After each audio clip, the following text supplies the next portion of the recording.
All right, and we're live. Hey, everybody, welcome to the Multiverse Show, episode 120, the greatest show on Mondays, with your host, Anchorman V2.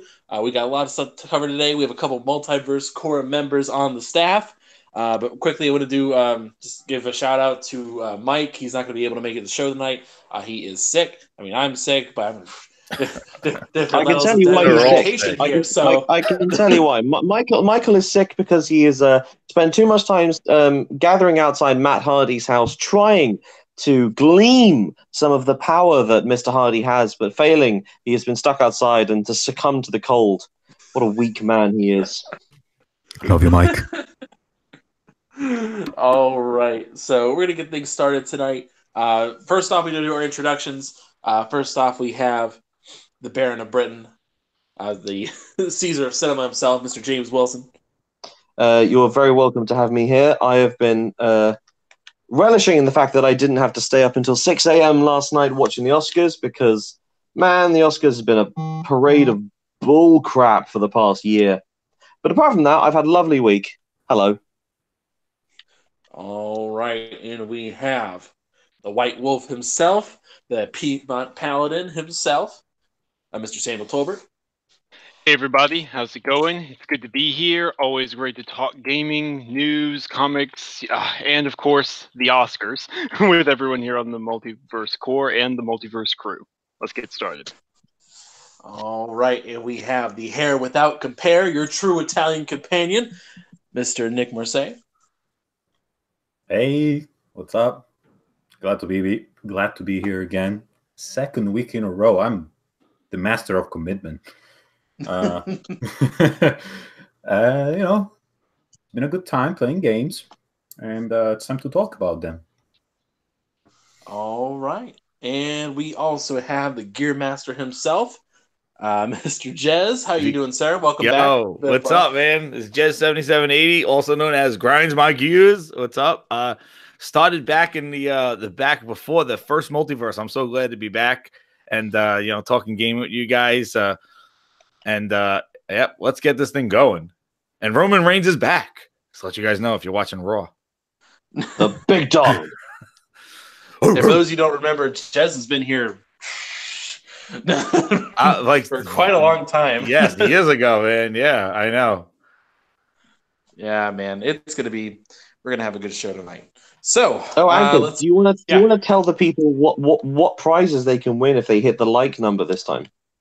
Ooh, oh my god, yeah, that was hilarious! I watched that thing last. Yo, Anchorman, I do have to say one thing though. That picture that going around of you like with that face, you know how tempted I was to tweet out my infamous meme of Reggie Fils-Aimé making the same face with the, the picture with him like with the white stuff on the little character.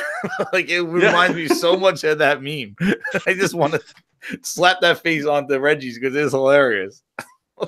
Yeah, oh man, that was. But I did not. not. A good show.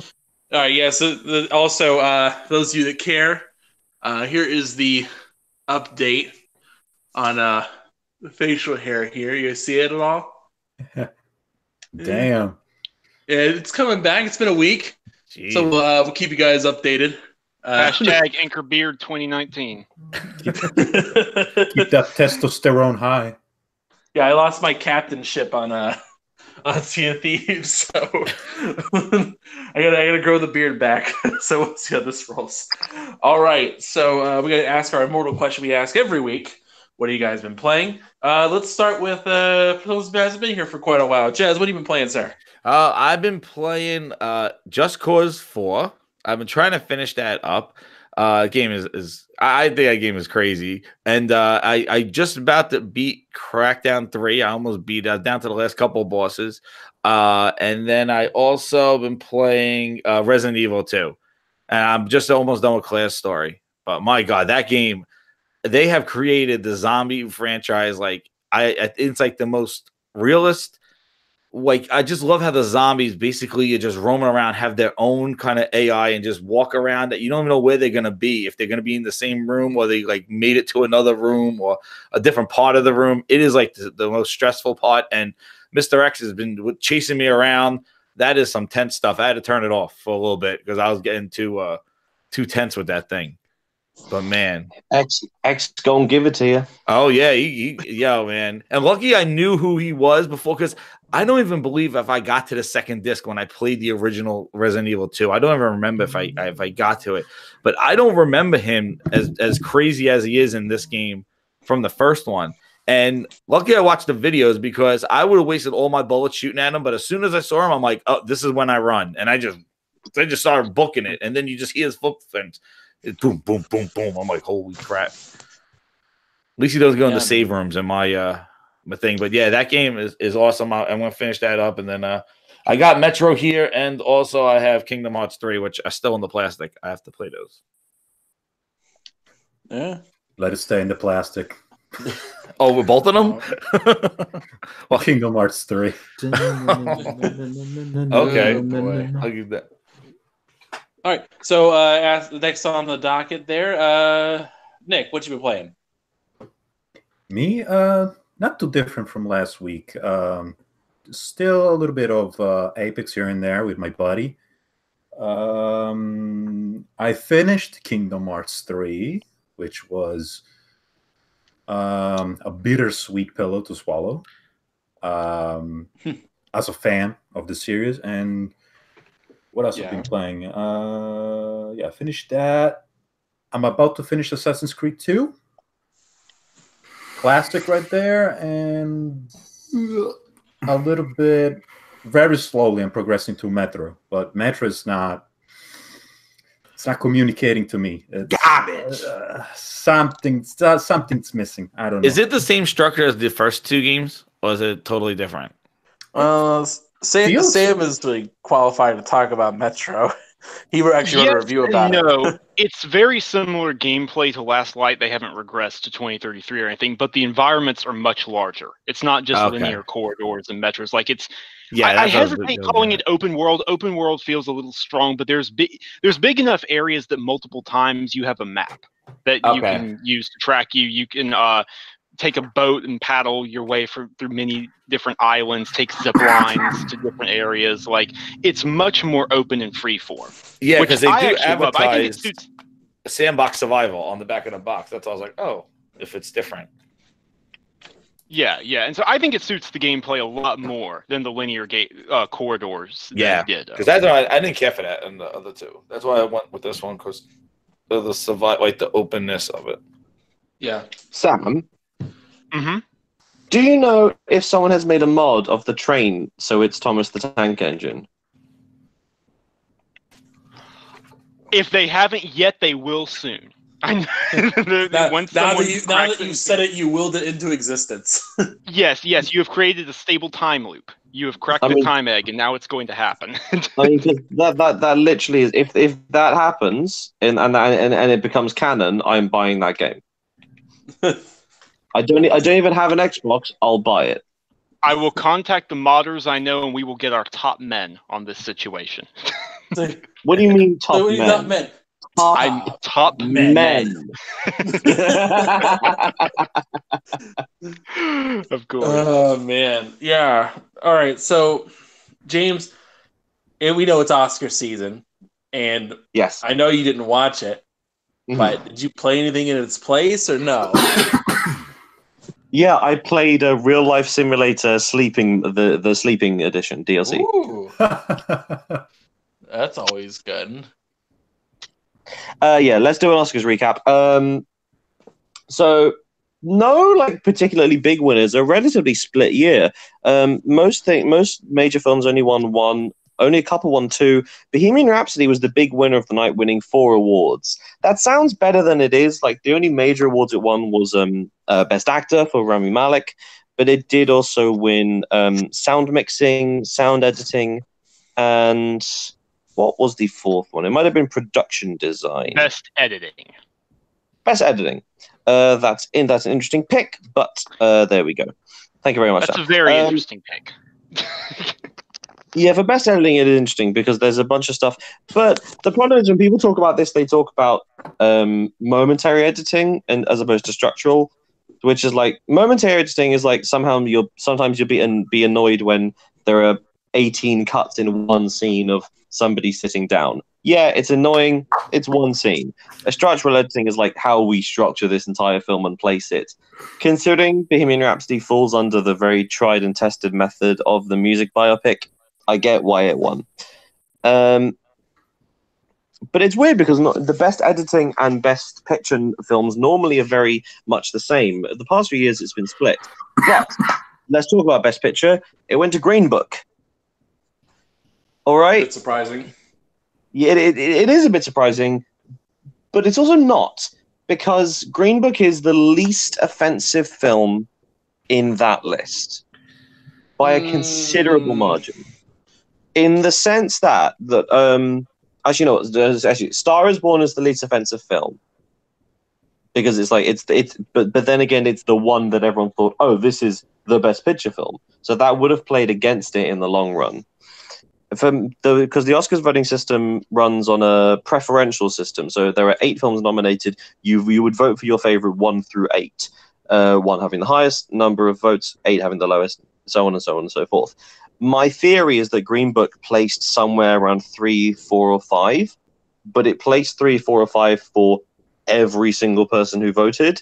So by the end of the day, they all sort of mellowed out, and it just rose above because it kept getting the median score. That's why films like Black Panther, divisive whether it should get a high ranking or not. Black Klansman, of course, a film of that subject matter, would be divisive. Bohemian Rhapsody had so many production. Yeah, the only reason Black Klansman didn't win because it was Spike Lee.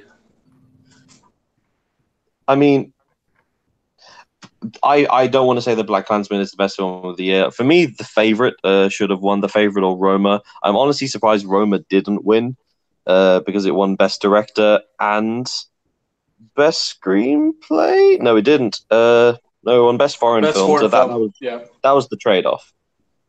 So that's a thing. It was cool to see Spider-Man win one. Yes. Yeah, that was awesome. Yeah, that movie was incredible. I watched that movie 3 times. That movie deserved it. I got immense pleasure from seeing Incredibles 2 fail. It's like, yes. The animation was Spider-Man. Incredibles 2 and Ralph Breaks the Internet. So like the Disney, it was considering how much money Disney make, it's actually quite refreshing to see them not really win that much at the Oscars. Then again, they'll be fine. They're fine.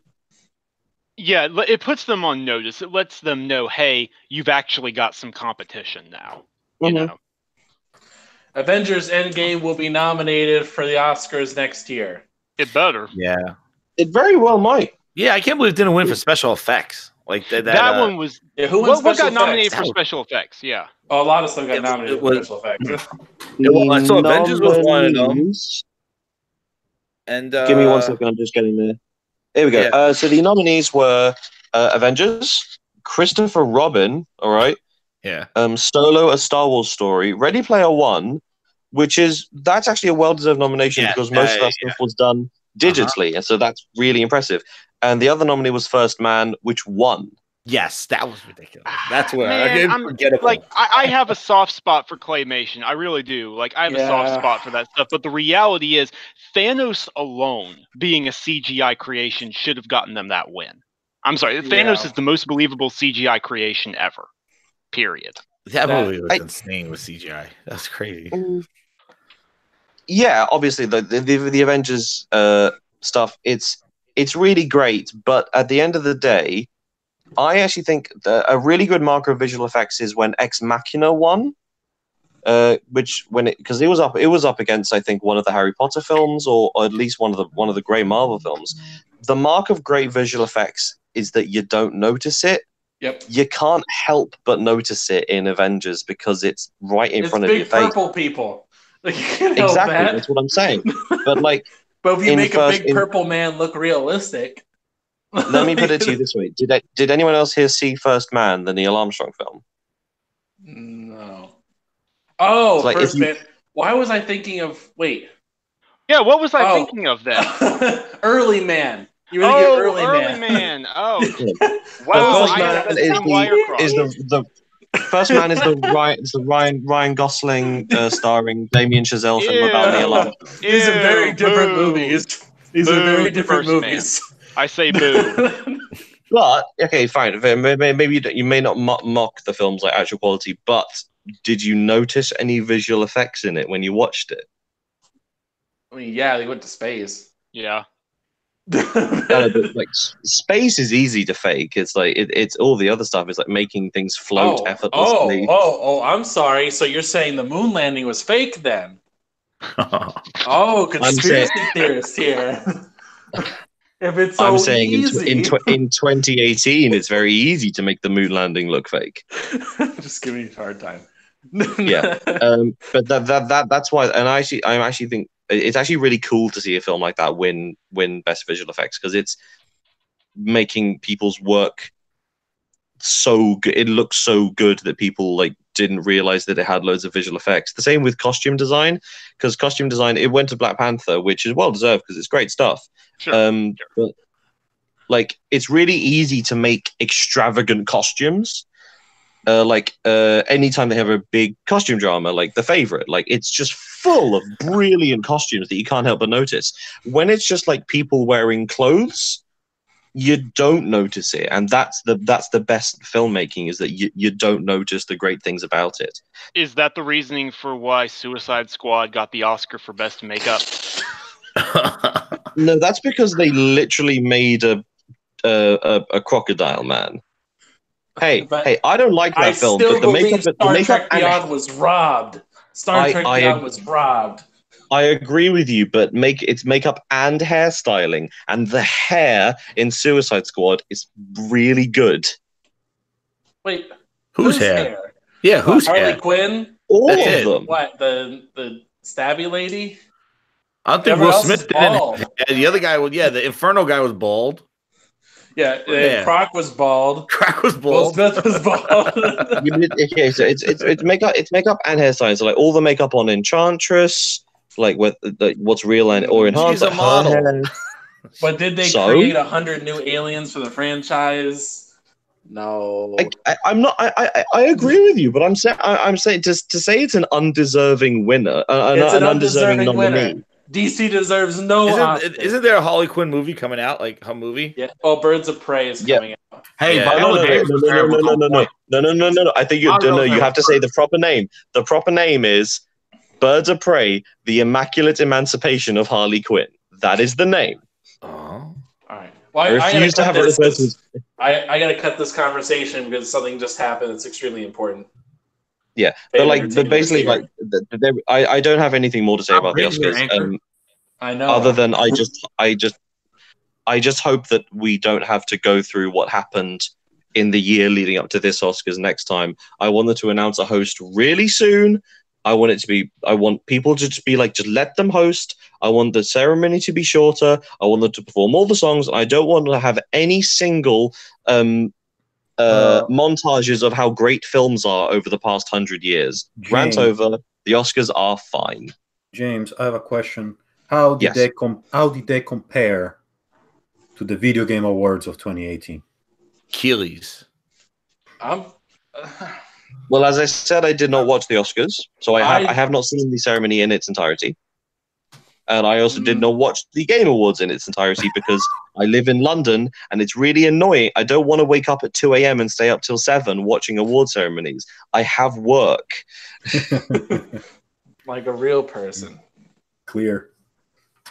Anyway, so we got other things to talk about. We got things to discuss, things to jump on. I know I'm skipping over people in terms of what they played. We're running out of time here. We got details to go over. First on the docket for discussion. So we just got done with a rumor about Scalebound coming to Switch as an exclusive. We just got done with that rumor. Now we got another rumor talking now. It's about Game Pass coming to Nintendo. All right. I'll be honest. I don't trust any of this crap anymore. This is rumor season, guys. If you guys don't remember, I've been around the block quite a few times. This time frame of late winter, early spring is just rumor mills. Everyone makes up stuff. Well, Anchor, the only reason this one's probably carrying more weight than the Scalebound thing is because when was a Clover tweeted out that some of the stuff you guys are going about to be hearing is true. and all this stuff was happening. It was like, okay, I thought because if he says it's true, it's likely true. I think it's real. But that's still extremely vague. It could be anything. I think they got to do the Game Pass on the PC first before they start putting it on the Switch. I think that'd be fair, actually. Or do them at the exact same time. That's true. Game Pass on PC, it's still because they did say that. Satya came out and said Game Pass is going to PC. Phil said they came out and said that. You will see. Okay, I'm gonna give my one and only take on this thing, unless anyone has any other specific questions right here and right now, if that's okay. I lean towards this being true for the most part. For the most part, I lean towards this being true. However, I think there's a couple of details we still don't have, and I think GDC is going to make things a little more comprehensive, but that we're going to have to wait till E3 to understand exactly what's going on here. Not just in terms of Game Pass on Switch, but also in terms of PC implementation, Xbox Live moving forward, the whole 9 yards. Mm-hmm. Yeah, they need to do that. The thing is, this time of year, like everyone says always, we take it with a grain of salt. You don't get grains of salt right now. You get the whole shaker right now. Like I just can't trust anything that comes out during this time of year because it's rumor mill time. Yeah, but at the same time, you didn't have any of the Xbox executives come out and say, "Oh no, it's just nothing. It's just it's not." They don't comment on rumor and speculation. Yeah, right? They don't really talk about that kind of stuff. But I do. I understand where Ackerman's coming from. It is like the rumor time. It is the part when when everybody just starts talking about things like E3 discussions are going on, or GDCs, or some devs are hearing some things. But I wouldn't put it past them. Like this is where they want to go. They want to go on Switch. They want to go on mobile. I'm not questioning that. It's definitely something they want to do. I just don't believe what's going on right now. I don't think it's going to be exactly what people are thinking it's going to be either.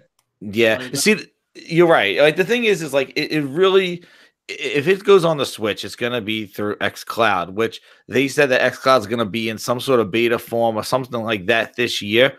So it doesn't seem like it's ready for prime time to put it on another device just yet. But maybe it's part of their beta. They'll put it on Switch and Android phones. I don't know. We're going from Xbox has no games to I can't wait to play Xbox games on my Switch.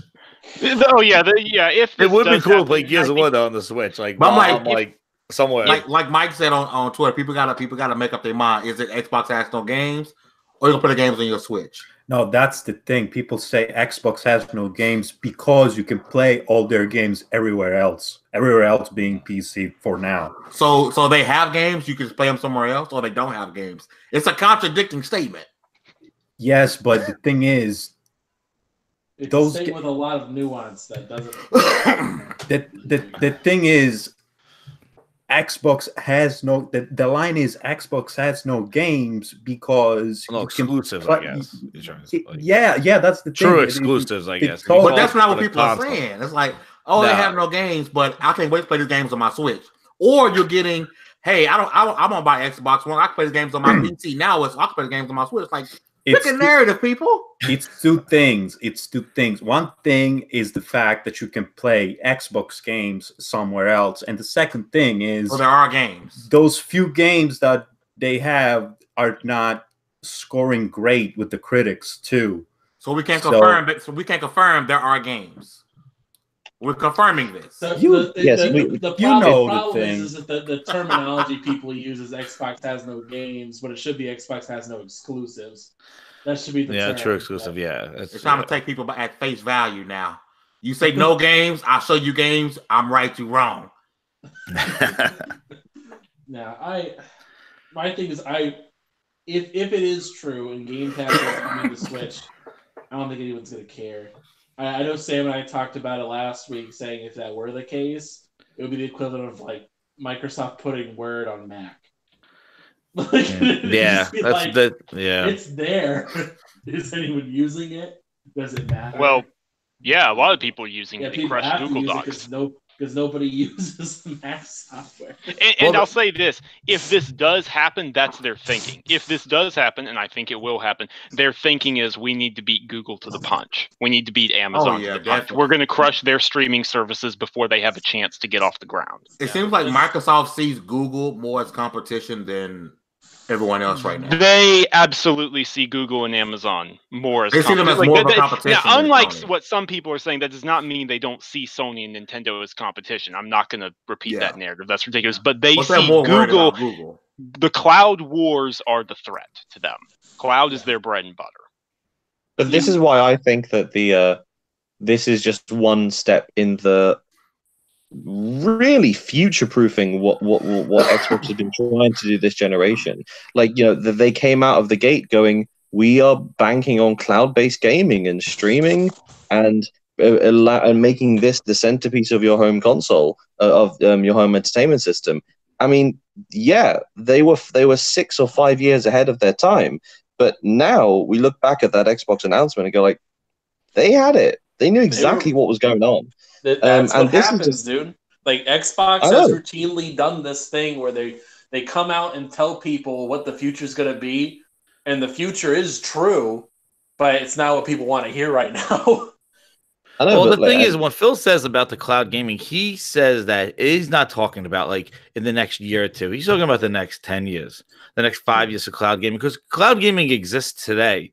Like NVIDIA Shield, you could stream NVIDIA games, subscribe to it. I was doing it like a year or two ago, 1080p streaming to my NVIDIA Shield. And that service is actually great. It's $7.99 a month, and you pay to stream games. And also, you could buy games off of there, and you'll get the Steam code and stream them to your NVIDIA Shield. And then you got PlayStation Now with the streaming. The cloud gaming works. Like it exists. It's not that this is going to be brand new, breaking into new stuff. It's just there's going to be new people going into it. And now Google and Amazon, I'm going to tell you what the one thing that they're going to probably do, and Microsoft has to get ready for it. It's not going to be if it works, because I'm confident that all three of them have some sort of cloud and it's going to work. It's going to be the content. And Amazon and Google, Amazon already has bought some studios. Google, I can see doing some Epic stuff, like what Epic does, like just grabbing out big games and making them streaming exclusively on Chrome browser.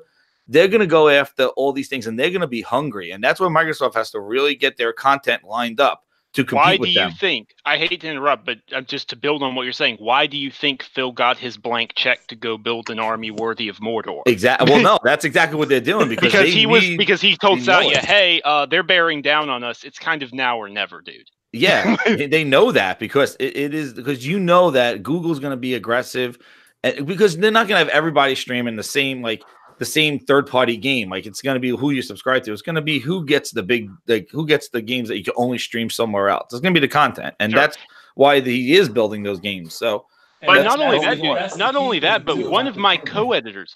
I'm sorry, but one of my co-editors got into the Project Stream Test, and he went from being a naysayer on streaming, like whatever, to dude, this stuff works, and it works well overnight by testing Assassin's Creed Odyssey. It's in a Chrome browser, which is crazy. You could use a Chromebook to like $200, and you could play that game if you have a good internet connection on it, which it's insane, And I do think that that's where. See, I do think that cloud gaming is probably more efficient if they're going to do it on like a PC and play it there. Like, I'm not the whole thing of like, let's play it on a phone somewhere like that. I just don't. I'm not seeing that. And I don't know how many people are waiting to play like Gears of War on their phone while they're at Starbucks Wi-Fi. I don't know how that's. I mean, to be fair, if it works, I will totally do that 100%. We'll try I don't think people are going to be purposefully saying, "I'm going to go to Starbucks to play Gears." I think it's more of a convenience. Hey, I'm out at whatever the case may be. I'm here for a while. I got my phone. I can play controller. You need your controller. I'm at the airport. I'm bored. Yeah, I think it's a convenience thing. Or hey, I got my Switch and I don't want to play Mario, but I would love to play Halo Infinite. It's a convenience. It's not people purposely. Oh, I'm about to go to Starbucks so I can play Gears on my phone. No, it's convenience. It's I'm already at Starbucks. I'm gonna be here with my friends or whatever for hours on end. I'm bored. Let me play Halo Infinite on my phone. It's a convenience. See, I don't know phone though, but like this is the case. See it because it's really cool with the controller. But like on the phone, my whole thing with mobile is that once you have to bring an accessory with you, it defeats the purpose of mobile. There goes your convenience because now you got to take the Xbox controller out and stick it in the contraption because you're not going to really enjoy touchscreen. Like so now you have to have a phone and an Xbox controller. Which is why they're working on innovative touch control. The touch, I know, but that's. Yeah, but as long as your finger has not playing Cuphead on touch, the actual screen, it's still the development of the XCON controller. Like I have the MOBA. I have the MOBA control. They'll give them out of packs, and like it has it's a Bluetooth control that you snap your phone in, and it's a small little controller. But the thing is the fact that you got to bring that control with you into a small little one, and the phone. Like we learned that defeats the purpose of mobile. When you just have a phone and in your pocket and you can play a game and put it back, that's mobile. But when you got to be like, oh, here's my contraption, here's my controller. I just think it defeats the purpose and convenience of it. Then again, this is why I say when people are doing this from their phones or whatnot, it's likely pre-planned. It's likely, hey, I'm going here. I'm gonna be here for a while. I'm gonna bring this with you. Like I think it'll be people who are pre-planning to be on the go. Yeah, but you think that's a lot of people? I know like the install base of mobile is a lot, but do you think that that's enough people for them to kind of say to be as aggressive as they are? Like I almost guarantee you the moment this SDK goes live, I guarantee you Xbox Live numbers shoot up to the roof. People are gonna be making all type of Xbox Live accounts. I almost guarantee it. Yeah, but reeling this conversation back towards the original point. Do you think that they're going to be putting this on other platforms? Because we know the Switch because Nintendo ain't competing now. Like that's not their goal. But they have a good relationship with Microsoft right now. But then the next question comes: is going to go to PlayStation? And I will tell you straight up, no. As long as Microsoft is making hardware, no. No, I agree. I agree. No, it doesn't matter.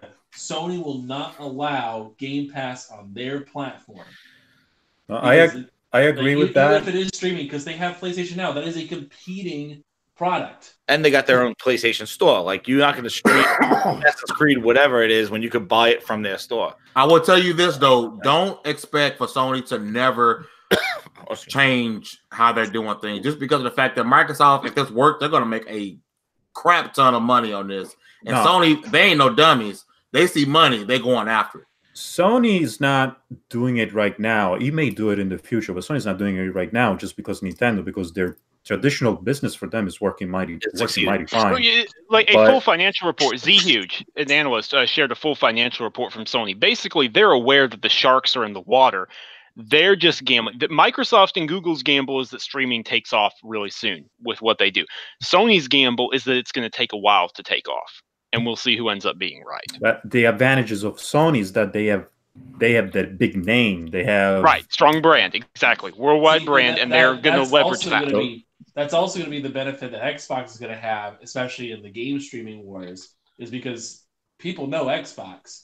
Like it's a name that they can understand. So when it's going to come to gaming, and they're going to have options between streaming to Amazon, streaming from Google, it's going to be wait, Xbox. I've heard of that before. That's a gaming thing.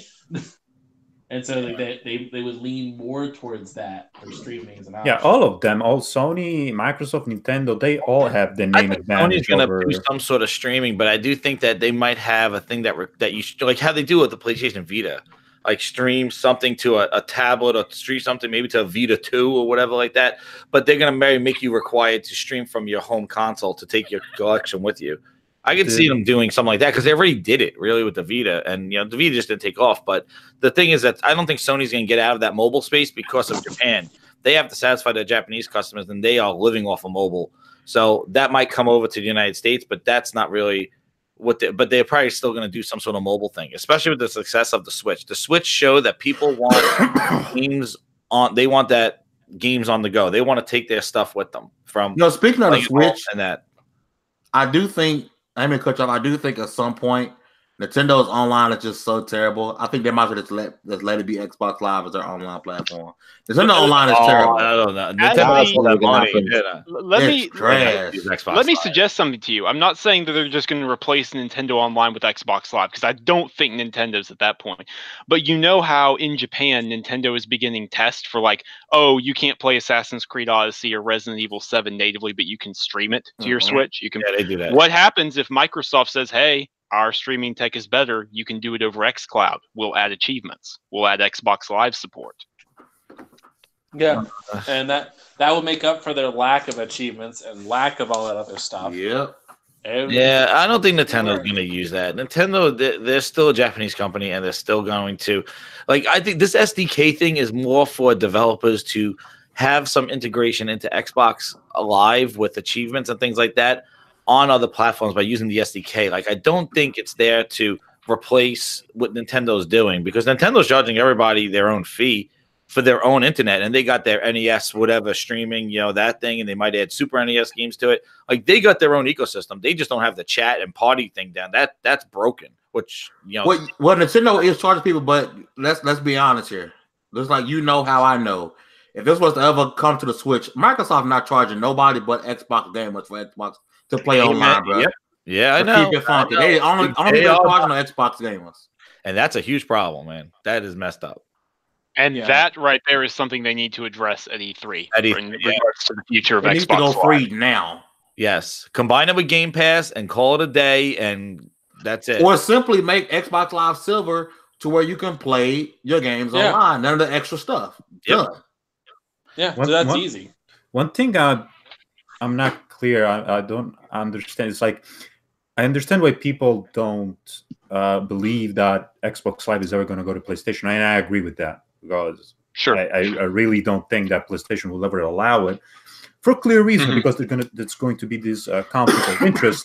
It's going to be a competing service in their own platform. Like, if I can subscribe to Xbox Live on PlayStation and I get Game Pass, why do I have to spend money on the PlayStation Store, right? But at the same time, wouldn't that be the same case for Nintendo? Like, if Xbox Live goes to the Switch and I can't use Game Pass, what's the reason? That's the thing, Nick, because those games that are in Game Pass, most of them aren't on the Switch. Most of them, yeah. They're not playable. That's just somebody can't run Rocket League as an example. Like, if I could play Rocket League through Game Pass, like, why would I buy it from my Nintendo store? And that might be one game. That might be one game that doesn't do it. Maybe it's a curated, like, Xbox play Game Pass. That is what I think they will do, is that if Game Pass comes to Nintendo, it's just going to be like a handful of games. They may not even have the exclusives. It's the big titles. It's Metro and all the big games that can't run on the Switch. Curated list. Like, it might be just like, this is and that would also then not kind of be a whole sellout that you're just taking your whole Xbox and dumping it on the Switch. You're basically...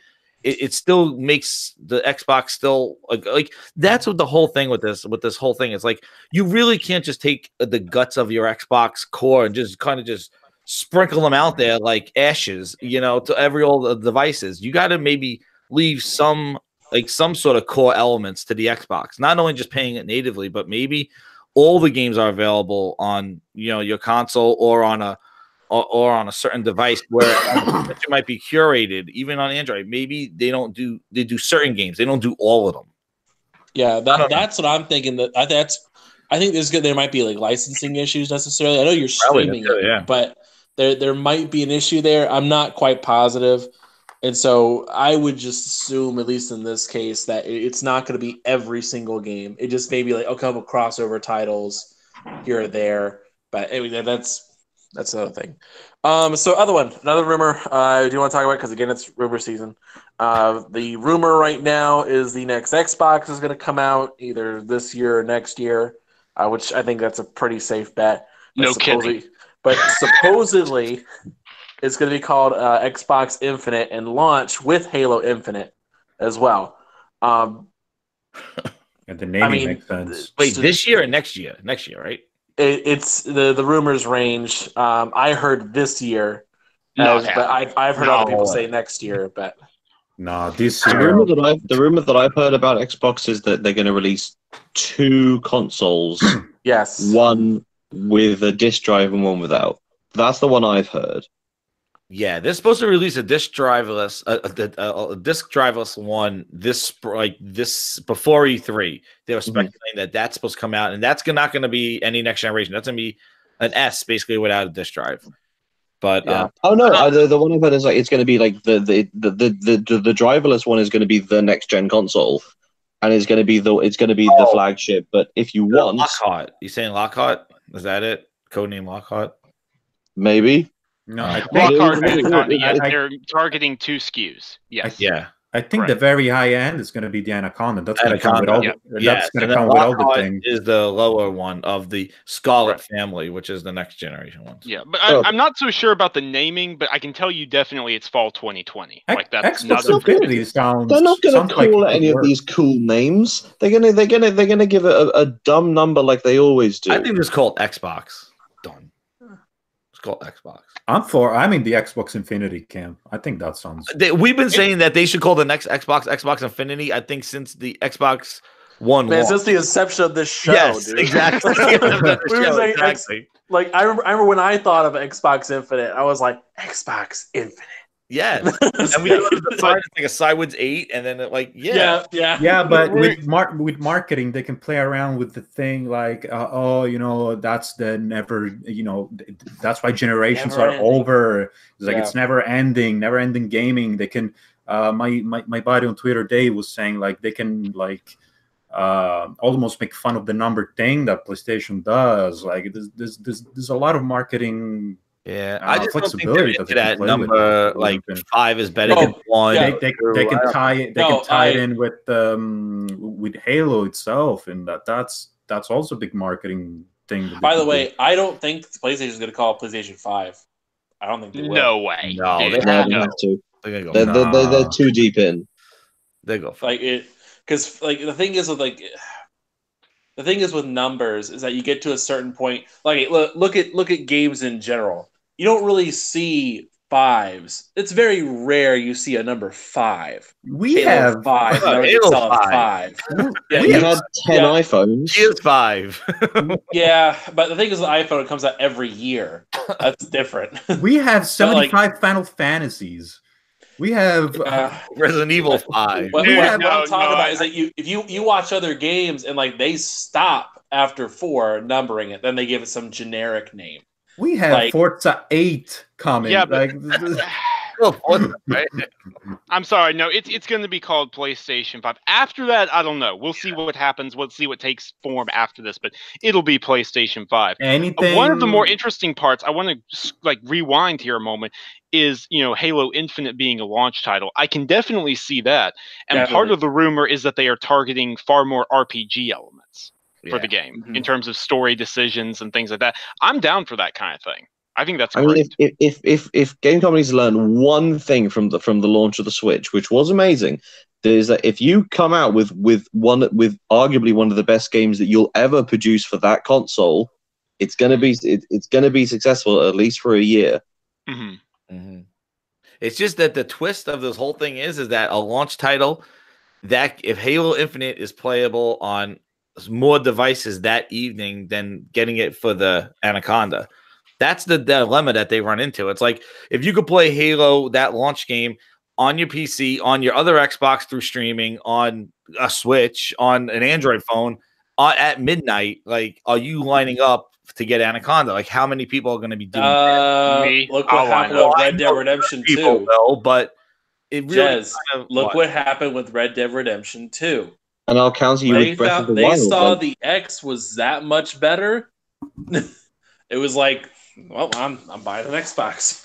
And also, just remember Breath of the Wild. Like you could have bought Breath of the Wild on Wii U. It was easier to get it for Wii U.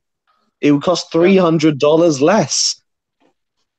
And there wasn't really any discernible difference either, was there? There was no difference other than you couldn't play it on the go. But again, that's a $300 extra, and people still massively bought the Switch. The new game is not the selling point. The new game helps. It's the new console that's important.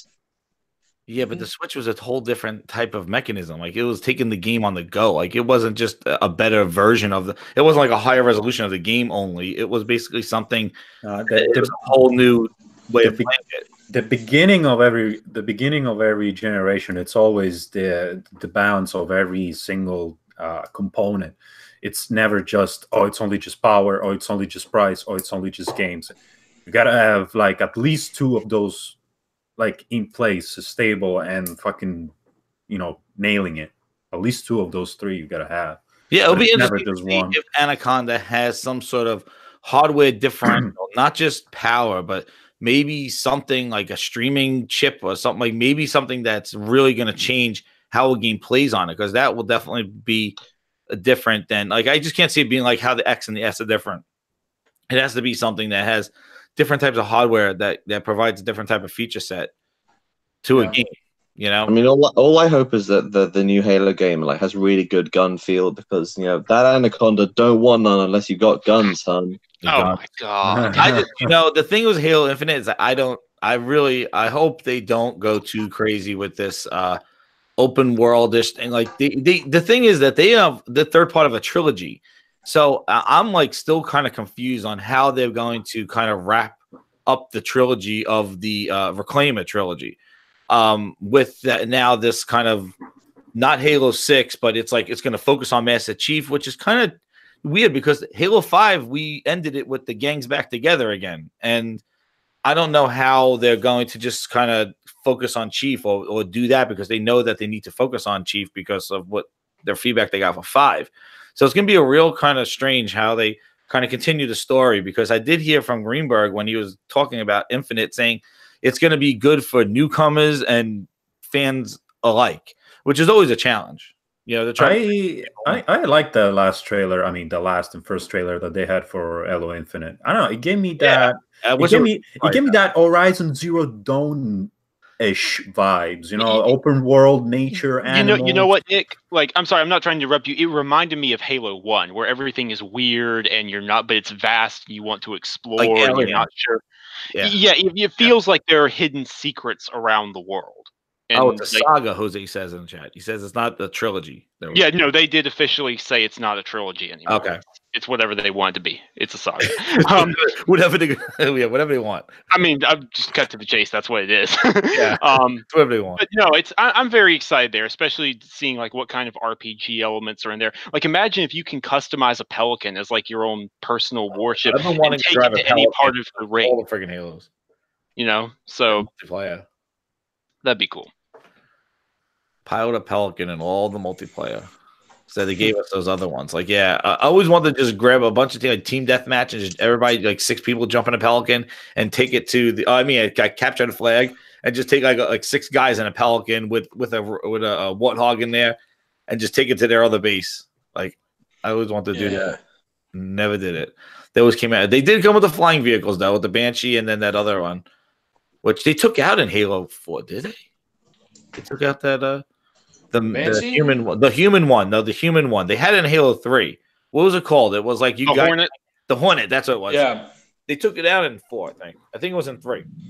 Because you used it in the campaign. In that amazing mission. Yeah. Huh.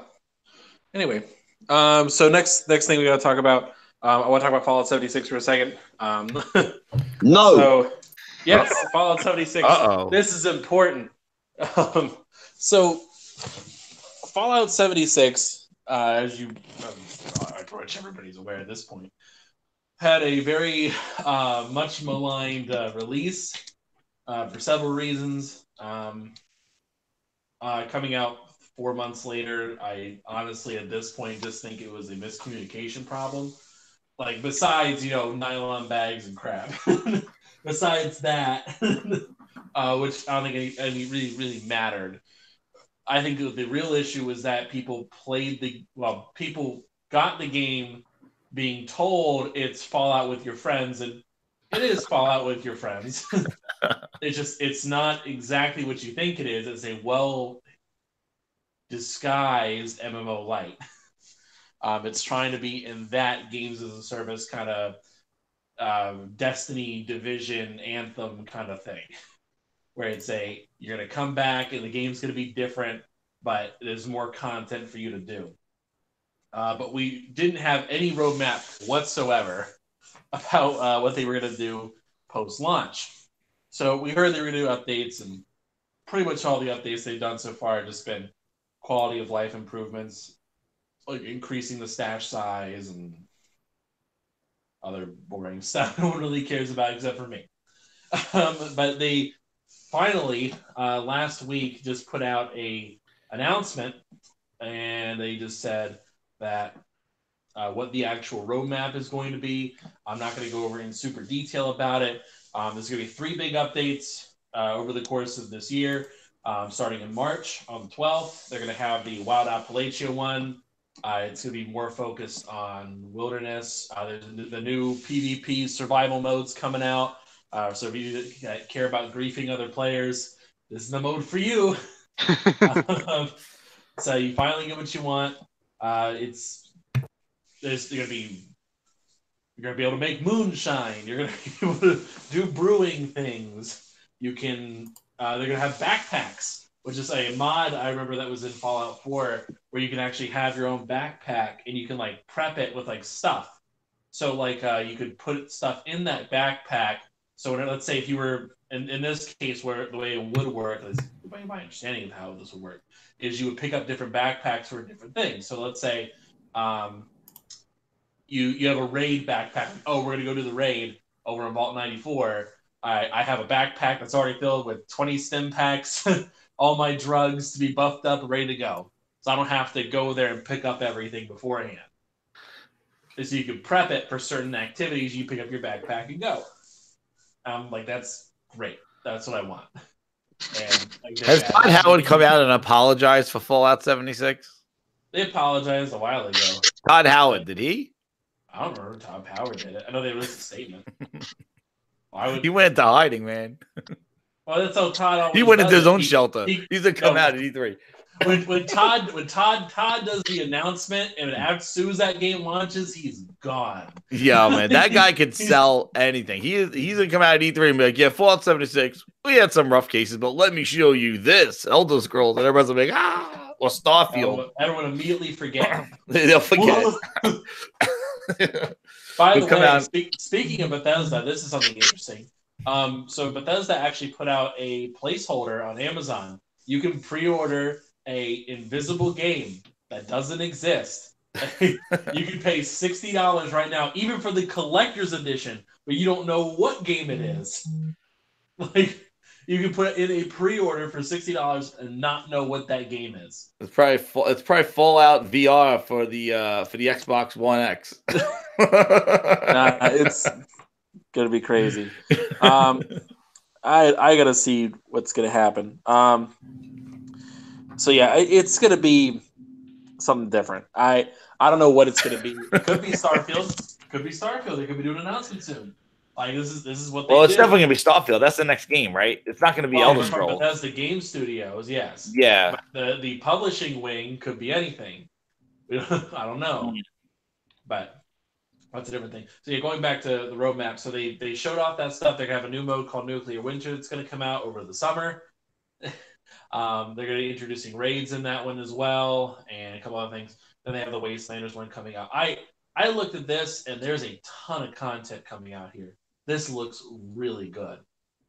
And the biggest part to me that's got me, like, the only reason why I even bother bringing this up is that it's free. There's no expansion pass. There's no season pass. They're not charging you for anything like Division did. They're not charging you for anything like Destiny does.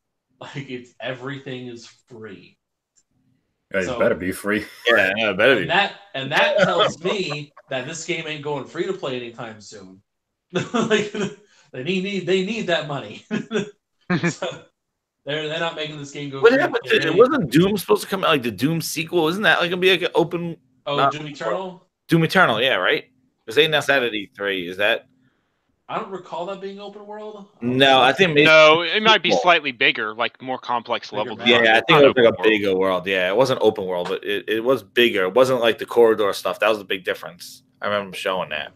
But that's another game that kind of went. It wasn't focused on online, right? It was still like a single player. Yes, it was mostly single player. They said they had a PvP mode. Like, that was it. Okay. I mean, the PvP mode was okay. It was just like, all right, cool. I never bothered with the multiplayer in Doom. Right? I played it for like the first week or two. It was pretty cool. It was fun. They had some fun emotes. And that like Unreal, like, you know, that kind of tournament style arena. Very relaxing. Yeah. It was like just going around shooting stuff. Yeah, Twitch shoot thing, like Unreal, stuff like that. So it was fun. But yeah, I'm really excited for this particular roadmap because, like I said, it's robust. It's got content, and I'm just it shows to me that they're really consistent on doing this kind of thing, and I really want to see more from them. And it's going to be important of how they do this going forward. The big thing I'm actually looking for is the Ever Upward uh, quest line they're going to be adding. It's going to be like a Boy Scout mockery, so I want to see that because you can it's like something you can earn merit badges and do random stuff. Just it's going to be weird. So, yeah, I am legitimately looking forward to it, dude. It's a very comprehensive roadmap for all free content. Yeah. So, all right. That covers all our required topics. Anything else you guys want to talk about? We got to go. There's lots of stuff going on right now, but like I said, it's mostly Riverville time. Ronda Rousey's beating the hell out of friggin' all the security guys. Yeah. Becky Lynch just came running in. Anyway. So yeah, I don't know. There's a lot of cool things that are going on down there. I did write an article about it over on Lords of Gaming. So if you guys care about that, I'll put a link on Twitter for you guys if you guys want to go check that out. Oh yeah, and by the way, for our Overwatch crew, people who care about Overwatch, this has been something that's interesting. They have been teasing the new character Hero 30 that's going to be added to the game for Overwatch, and it has been announced as of like 6 minutes before the show went live. The new character's name is Baptiste, and they just did an origin trailer for him. I haven't had a chance to watch it yet, but it looks like he's a combat medic, so that'll be interesting. The only thing about it, though, is that they're doing the new archive event, which is going to start either next month or April. It ranges every year, so I'm not really sure when it's going to be necessarily. But that one looks like it's going to be more Talon focused, where the first one was, the early Overwatch crew with Torbjorn and Ryan and Tracer and Mercy, where it started off with them. The second one was Blackwatch with Reaper and Moira and Anchor, you still play Apex? I gotta wait for them to fix it. I don't like you said that's the thing for me. I have no idea why, but it's all these battle royale games except Fortnite. I have connection problems with. I don't know why.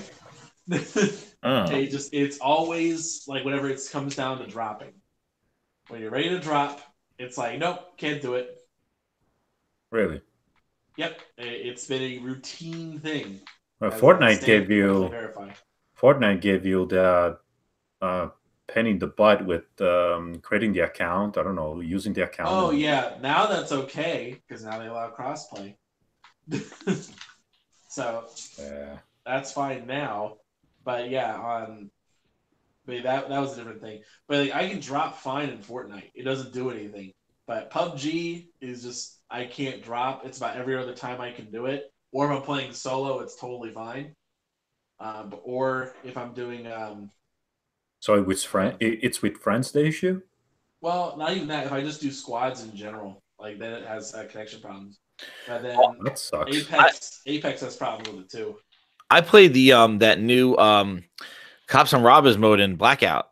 It was freaking cool as hell. Like the way they have it set up. So they added some DLC to Call of Duty, and it's called Blackout, and it is the Hot Pursuit. Basically, the pack that they did, and they added.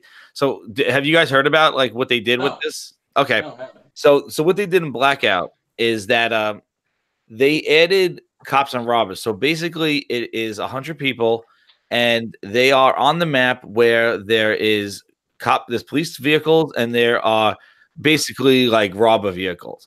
And when you get into the vehicle, if you're a robber, it pings that there are airdrops around the field, and inside those crates are like tons of like crazy weapons and all like super powerful stuff.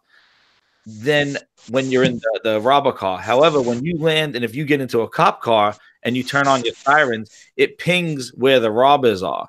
So when you're in either a cop car, cop boat, or a helicopter, they and you have your sirens on, you could see guys in their robber's car, and they're usually going to go get the loot crates.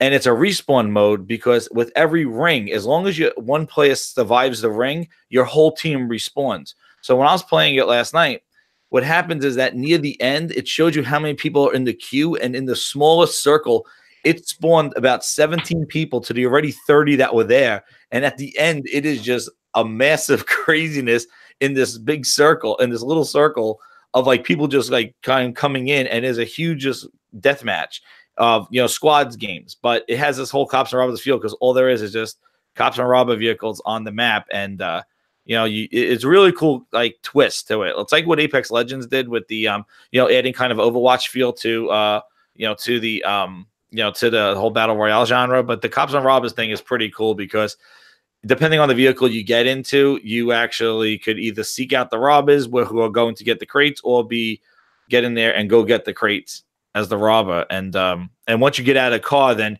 they can't see you, but they have to have their sirens on, so they're kind of revealing their position to you as you're looting. And it's a pretty cool concept. And then when you spawn in, if your team spawns in before the circle collapses, you come in with some body armor and some and a gun, because they don't want to land you in and you have to kind of forage around for some weapons and you only find the pistol. So you actually land with some weapons, which is cool because your friend might be hiding out in a building and you're coming down from the plane and you just like go right to the building to to try to help out your friend who's just hunkered down waiting for you guys to respawn in. But it is a really cool concept. Like I kind of liked it. It was interesting. Cool idea. Yeah, I like that they take a twist on the battle royale. They need to do something. I had Apex Legend was like eating them up, so they timed it perfectly, pretty much. But yeah, it is a cool concept. That's cool, man. I like that. That's at least they're doing something unique with the franchise. Like they're not just wasting time. Yeah, just throwing it out there. What's so weird is like playing it. Like you do feel a little bit like Battlefield, and this is probably not gonna be good, but like Battlefield Hotline, like you just want to be like, ooh, ooh, it's the sound of the police. That song that only plays Hotline because you're just running around. Everybody's in the police car, but it doesn't play like that. It plays decent. So, but it is a cool cops and robbers feel to it. It's pretty awesome. Nice. And Ronda Rousey now is calling out Becky Lynch. Just to let you guys know. She's like pissed off because security got away. Anyway. All right. So we're gonna wrap things up here. Really, thank you guys for tuning in as we do every week. Really, it's a joy to have you guys jump on the show, and it's always nice to have the Multiverse core bolster up the roster. So the discussion is always filled to the brim with only the best. Fame had to go. James was falling asleep because, as you guys know, James works overtime to make this show. For him, it's like 1 a.m. when he shows up. And so he's getting off work and stays up past 1 a.m. to be on the show. And so it's really a big deal that he shows up. So guys, let you guys really go tell James he works overtime and that what he means to you guys, because he really works to make sure he comes to the show every week. It's James_S Wilson. You guys can check him out on Twitter. So we're going to do our outros here. Sam, where can people find you? You can find me on Twitter at Samuel Tolbert. That's TOLBERT. Hit me up. I'll be happy to talk with you. And you can find everything I write on tickgamesnetwork.com. All right. And Nick? Hey, you can find me on Twitter at Nick Marcel, NICK-MARSEIL.